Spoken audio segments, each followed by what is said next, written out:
Okay, we have another game in Paul Morphy series. This game is from 1849, and it's Paul versus his uncle, Charles LeCarpentier. And Paul was approximately 12 years old at this time, and he was mainly playing games versus his uncles, his father, his grandfather, mainly relatives. And it was said that he had learned how to play chess by observing their games, and then he started to play against them. And he was such a strong player even at an early age that he was giving odds to his opponents.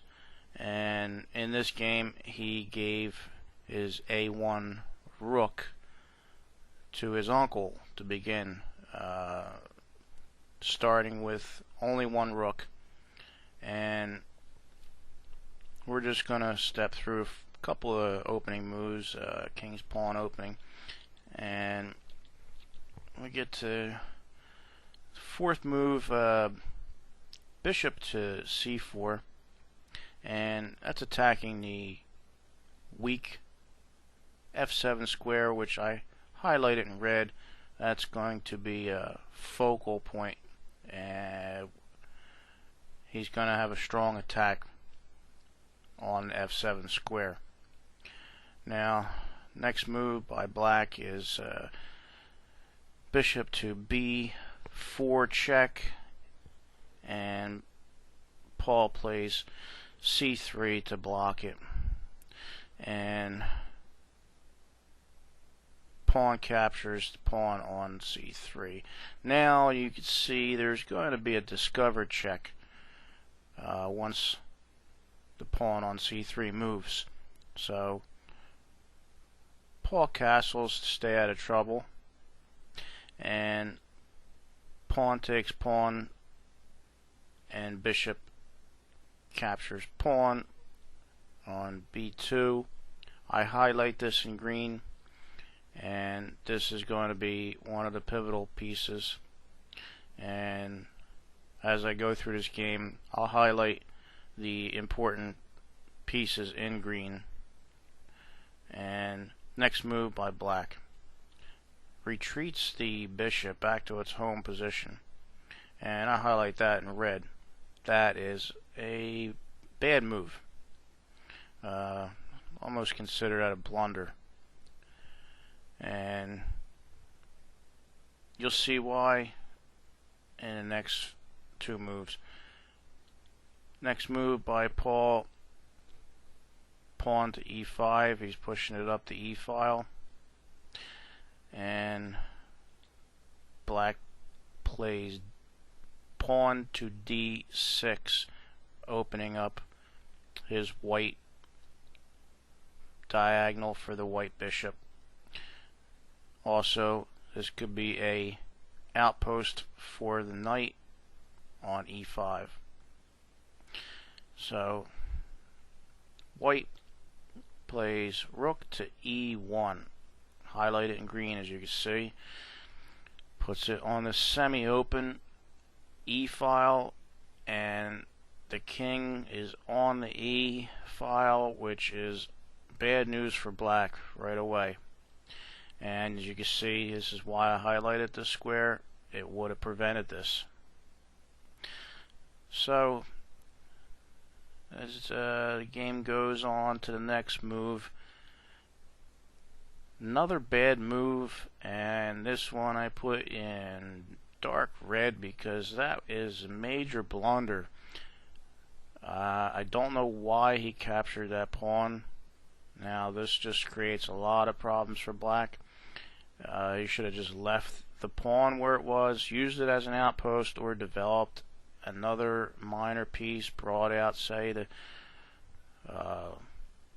knight to f6, or the bishop, or something, anything other than the pawn capture. From here is knight, white's knight captures to e5. You can see a discovered check coming up after this, and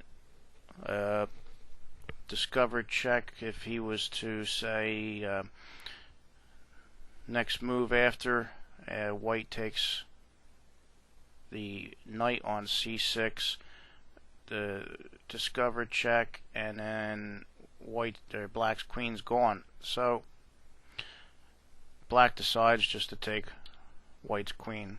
Not really a bad move, actually. I highlighted that. As you'll see, that queen's going to stay there for the rest of the game, because Paul already has a plan, and he already knows in his head how many moves it's going to take to mate and where and when he's going to do it.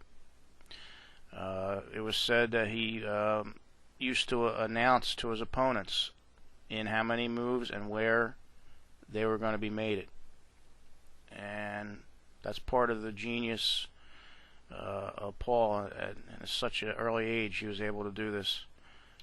And he moves a bishop to f7, and that's check. Now black has two squares he can move to, d8 or e7. Moves to e7, and white's move g6, which is double check, rook and knight, and I put an X over the bishop that's on f7. That's pretty much a piece of candy sitting there. You want to eat it, but it's that's part of the plan. It's a trap. He would have been better off if he would have maybe moved his king out to anything on the D file to maybe prolong the checkmate. But he decides to take the bishop on f7, and Paul already knew one more move, knight to h8, checkmate. And that's a beautiful move, and you can see the pieces highlighted in green all contributing to this, and the queen still sits down on d1. I love this game, and I hope you like this game too.